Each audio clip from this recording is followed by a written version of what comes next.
საღამო მშვიდობისა. ეთერშია საინფორმაციო პროგრამა ფაქტი. დღის მთავარ თემებს თამთადოლიძე გაგაცნობთ. რას მოხმარდება 1.140.000 ლარი, რომელიც ცენტრალურმა ხელისუფლებამ ოზურგეთს გამოუყო. ნახეთ სიუჟეტი საკრებულოს რიგგარეშეს ხდომიდან. დასრულდება თხინვალის შრომის შემაერთებელი გზის მშენებლობა და გარემონტდება 2 საბავშვო ბაღი. მერიაში საბავშვო ბაღი გაიხსნა. პროექტი სოფლის მხარდამჭერი პროგრამის ფარგლებში განხორციელდა. ყველა სოფელში ვისაც კი არ აქვს მოსწრებოდეს და ასეთი სიყავრი რაც დღეს ჩვენ გვამშობლებს ყველას გაზიარებოდეს. საერთაშორისო ქორეოგრაფიულ ფესტივალს ლანჩხუთმა უმასპინძლა. სასიხარული ის არის რომ მიუხედავად მძიმე მდგომარეობისა რაც უკრაინაში არის ამ წუთას მოახერხეს ჩვენმა მეგობრებმა და ჩამოვიდნენ. ოზურგეთის ბიუჯეტი 1.140.000 ლარით შეივსო. აღნიშნული თანხა ინფრასტრუქტურას და სოფლის მხარდამჭერ პროგრამას მოხმარდება. ამ და სხვა საკითხებზე საკრებულოს რიგგარეშეს ხდომაზე იმსჯელეს. დღეს ოზურგეთის მუნიციპალიტეტის რიგგარეშე საკრებულოს ხდომა გაიმართა. ერთ-ერთი მთავარი საკითხი 2014 წლის დამტკიცებულ ბიუჯეტში დამატებებისა და ცვლილებების შეტანა გახლდა. ტრანსფერით ოზურგეთის ბიუჯეტის შემოსავლების ნაწილი 2.140.000 ლარით გაიზარდა, რაც სოფლის მხარდამჭერ პროგრამებზე და ინფრასტრუქტურულ პროექტებს მოხმარდება. 921 მეტრი დარჩენილი არის მელექედურის ცენტრამდე მივა გზა, დასრულდება თხინვალის შრომის შემაერთებელი გზის მშენებლობა და გარემონტდება 2 საბავშვო ბაღი. აი ამ ეტაპზე ეს თანხები ავსახეთ ბიუჯეტში. რიგით მეორე საკითხი, რომელზედაც საკრებულო მიმსჯელა და დაამტკიცა, ქართული ხალხური ცეკვების სახელმწიფო ფოლკლორული ანსამბლი გურიასათვის ჯუმბერ დუნდუას სახელის მინიჭება გახლდათ. დიდი ქორეოგრაფი გარდაიცვალა 4 მარტს და მის ანსამბლს, მის მიერ დაფუძნებულ ანსამბლს და სახელმწიფო სტატუსი აქვს მოგხსენება, მიენიჭოს ბატონ ჯუმბერ დუნდუას სახელი ნამდვილად ეკუთვნის ამ ანსამბლს ბატონ ჯუმბერის სახელის მინიჭება, იმიტომ რომ ძალიან დიდია მისი ღვაწლი და მისი დამსახურება. ოზურგეთის მუნიციპალიტეტის საკრებულოს რიგგარეშეს ხდომაზე 4 საკითხი განიხილეს. ხდომას 24 დეპუტატი ესწრებოდა. მერიაში საბავშვო ბაღი გაიხსნა. აღსანიშნავია, რომ მანამდე სოფელს ბაღი არასდროს ჰქონია, შესაბამისად გახსნის ცერემონიალს საზეიმო ხასიათი ჰქონდა. შენობაში შესვლამდე სტუმრებს აღსაზრდელებმა და ადგილობრივმა ბავშვებმა მცირე კონცერტი შესთავაზეს. მზიან დღეს საკმაოდ სასიამოვნო მიზეზის გამო გამართულ ღონისძიებას მართლაც ამაღლებული განწყობა ჰქონდა. კონცერტის შემდეგ პატარებმა საბავშვო ბაღის კარი სტუმრებთან ერთად შეაღეს. გარემონტებული ყველა საჭირო სტანდარტის მქონე ბაღი ერთჯგუფიანია და 35 ბავშვს ითვლის. კმაყოფილები და გახარებულები ჩაანთდნენ როგორც მშობლები, ასევე ხელისუფლება, რომელიც ბაღის გახსნას დაესწრო.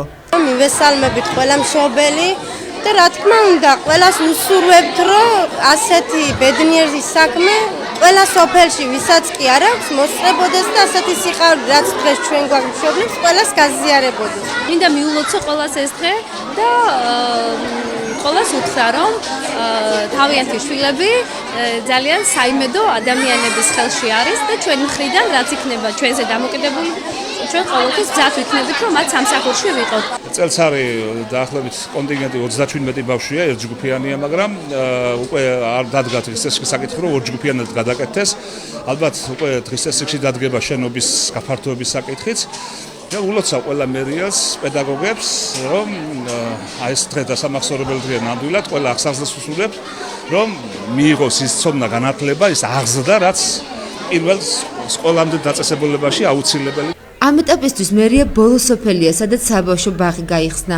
ჯგუფების დამატება კი უახლოეს დღეებში ქალაქის ბაღებში გაგრძელდება. ღია კარის დღე ოზურგეთის ნომერ 2 საჯარო სკოლაში.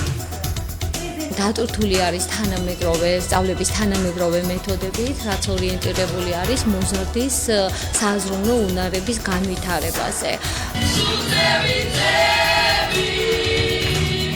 გაზაფხულის შემოსვლა სასკოლო ღონისძიებების მთავარი თემა გახდა. საკმაოდ დიდი შრომის ნაყოფია ეს ჩვენი პედაგოგი მაია თოთიბაძე გვამზადებდა დიდი ხანი. გვინდა რომ უბრალოდ სიამოვნება მიგვენიჭებინა ჩვენი სტუმრებისთვის. ლანჩხუთში გამართულ საერთაშორისო ფესტივალს სამეფო სტილში მონაწილეობა ქართველმა და უკრაინელმა ბავშვებმა მიიღეს. შემოქმედებითმა ჯგუფებმა თავიანთი ქვეყნების ტრადიციული ცეკვები წარმოადგინეს. გუშინ ლანჩხუთში ბავშვთა საერთაშორისო ქორეოგრაფიული ფესტივალი სამეფო სტილი გაიმართა. ფესტივალში მონაწილეობას 7 შემოქმედებითმა ჯგუფმა მიიღო. ღონისძიება ლანჩხუთში უკვე მეორედ გაიმართა და მასში მონაწილეობა ქართულ ბავშვებთან ერთად უკრაინელმა მოცეკვავეებმაც მიიღეს. როგორც ღონისძიების ორგანიზატორებმა აღნიშნეს, ფესტივალით უკრაინელი და ქართველი ბავშვების გამეგობრებას ჩაეყარა საფუძველი. Цель нашего фестиваля заключается в детском танце. Детский танец, притом танец народный, который мы приехали в Грузию для того, чтобы показать вашим людям и увидеть ваше народное творчество. Это захватывает дух, это на самом деле грандиозное шоу. სასიხარული ის არის, რომ მიუხედავად ძიმე მდგომარეობისა, რაც უკრაინაში არის ამ წუთას, მოახერხეს ჩვენმა მეგობრებმა და ჩამოვიდნენ. და როგორც ხედავთ, თვითონაც დაინახეთ ჩვენი თანადგომა უკრაინის მიმართ, თუმცა აქ მნიშვნელოვანია, რომ ეს არის მეორე ფესტივალი, რომელიც ტარდება ამ ეგიდით. ღონისძიების ორგანიზატორები ლანჩხუთის ადგილობრივ ხელისუფლებასთან ერთად ტურიზმის განვითარების ცენტრი გახდათ. ფესტივალი ლანჩხუთს 1 წლით დაემშვიდობა. დღევანდელი დღე ოზურგეთის ნომერ მეორე საჯარო სკოლაში ღონისძიებები დატვირთული გამოდგა. სტუმრებს ღია გაკვეთილზე სკოლა მთელი დღის მანძილზე მასპინძლობდა. ღია კარის დღე მეორე საჯარო სკოლაში დილიდანვე დაიწყო. სხვადასხვა სკოლების დირექტორები, პედაგოგები და რესურს ცენტრის წარმომადგენლები მოსწავლეებს 5 სხვადასხვა გაკვეთილზე უსმენდნენ. სამოდელო გაკვეთილები ქართულ და ინგლისურ ენებში. საბუნების მეტყველო მეცნიერებასა და სამოქალაქო განათლების პროგრამაში გაიმართა. როგორც მასპინძლები, ისე სტუმრები აღნიშნული მოდელის სასარგებლო თვისებებზე საუბრობენ. ყველა გაკვეთილი, რომელიც დღეს ჩვენ ვნახეთ, არის ძალიან საინტერესო, იმიტომ რომ დატვირთული არის თანამედროვე სწავლების თანამედროვე მეთოდებით, რაც ორიენტირებული არის მოზარდის სააზროვნო უნარების განვითარებაზე.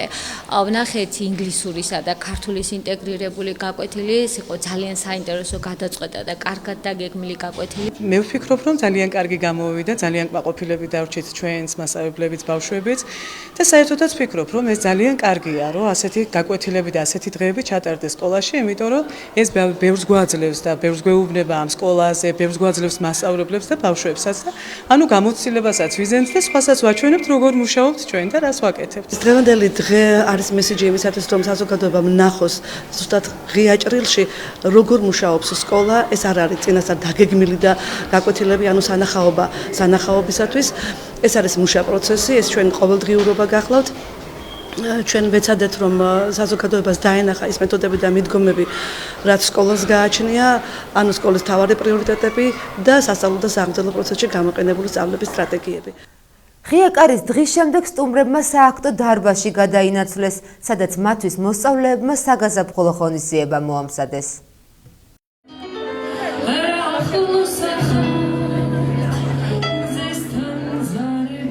გაზაფხული, სიყვარული და ჩვენ, დიდები და პატარები. ასე ერქვა ღონისძიებას, რომელიც მეორე საჯარო სკოლამ გაზაფხულის შემოგზანებას მიუძღვნა. კონცერტზე წარმოდგენილი თითქმის ყველა სიმღერა და ლექსი წელიწადის ამ ყველაზე ლამაზ სეზონს მიეძღვნა. განსაკუთრებით ემოციური გახდათ კონცერტის მონაკვეთი, სადაც გაზაფხულს სიმღერები დედებმა და შვილებმა დუეტში მიუძღვნეს.